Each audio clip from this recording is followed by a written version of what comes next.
Hello everyone, and thank you for watching Skeleton Crew Props.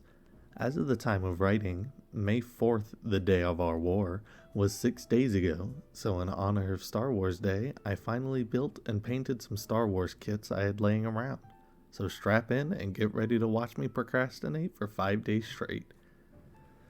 Step 1 was to build the first 4 models of the bunch, which, if you haven't guessed by now, is a small group of what are, in my book, tied for first place as the best robots from the prequels, the almighty Droidekas, rivaled only by the indomitable will and mindless loyalty of the good old B-1 battle droids. Roger, roger. Step 2. Well, you're driving along when you have an epiphany about an amazing idea for your Droidekas that you then eventually scrap altogether. But before you scrap it, you go to your local Hobbit Lobbert anyway to get supplies to enact your genius plan that I will never reveal to you. While you're there, you see a cluster of flamingos, a sack of sheep, a tyrannosaur of dinosaurs, and a new addition to your Star Wars model-based family. Step 3. Somehow pay less for your items than the price of a single item you purchased and head on over to your local mecca where you'll peruse their plethora of paints. Step 4. After successfully gluing your Droideka's butt to your finger, inform your viewers that these Droideka kits are actually from a Star Wars board game called Star Wars Legion. They sell all kinds of kits at the game shop, and don't be surprised if you see more of them pop up on this channel in the future. Step 5. Wowee! With the help of movie magic, 4 hours of work goes by in a flash, and you're left with 2 roly-polies and 2 standy shooties. Although one of the standy shooties only has 1 shooter McGavin due to an unfortunate schmelting accident. Oh well, this is just the battle-damaged robot now. Also, is it technically considered a step if you literally didn't do anything in the step? That's for future generations to decide. Step 6. It's time to open up that BB-8 and R2-D2 kit and do something that adds a negligible effect and, in fact, an effect that you mostly get rid of over the course of the project. Grab your metallic paints and paint the metal parts a metallic color. In theory, this would have worked pretty well, but the metallic paint is very watery and very subtle. Hand brushing it on doesn't really work that well unless you do a ton of coats. You could airbrush it on and that works wonders, but I spent a good 6 minutes looking for my airbrush compressor and couldn't find it. Here's an artist's rendition of my room after tearing it apart in search of the compressor. Step 7. Putting these 2 models together were a snap. Literally, they didn't require any glue, which was a welcome change. Oh Bandai, how do you do that voodoo that you do? And just like that, all your little models are built and ready for paint. But hark, what sound through yonder window break? A new challenger arrives, and he's looking chewy. Step 8.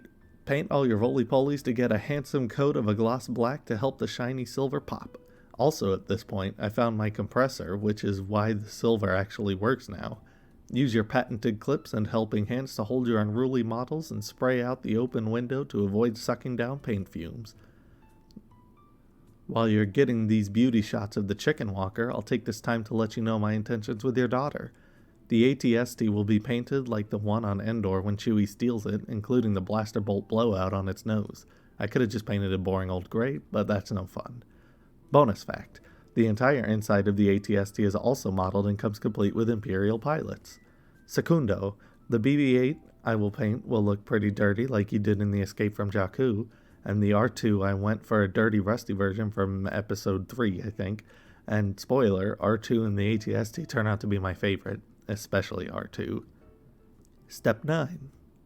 Mix up a nice base color for your AT-ST and give it a fine spritz while you wait for your silver to dry on the Droidekas. Once dried, finally dip into the copper paint and spiff up that armor for our roboys on the battlefront. Step exclamation point right parentheses, now it's time for everyone's favorite part, the weathering. Mix up an especially watery concoction of brown paint and water and go to town on your models. Literally slap it on everywhere, every little crevice, then pull off as much of it as you can with a paper towel. Brown or burnt umber or whatever color looks best for you serves as a dirt layer. Then go over it again with a glossy black for any greasy areas. It really brings your props to life and easily is the most satisfying part of making something. Now I'm going to abruptly disappear so you can enjoy a time lapse.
Step 11. Congratulations, you couldn't be more done, and you survived another project. Whether you agree with me or not, I believe the paint job I did on the ATST and especially R2 are the best paint jobs I've ever done, and I had a ton of fun doing them. The Droidekas are amazing little models, but if I had to fault them for anything, it would be for being absolutely tiny. I wish they were a little bigger. It would have made building and manhandling them with my manhandlers much easier. But other than that, I'm psyched they all look so good, and glad to have finally painted the ATST that I built like 6 months ago. Anywho, I'll let you view the finishing shots in peace, and thank you again for watching. Links below will take you to a location where you can follow me and stuff. And of course, I want to hear what you have to say, so leave a comment down below. And from all of us here at Skeleton Crew Props, may the 10th be with you.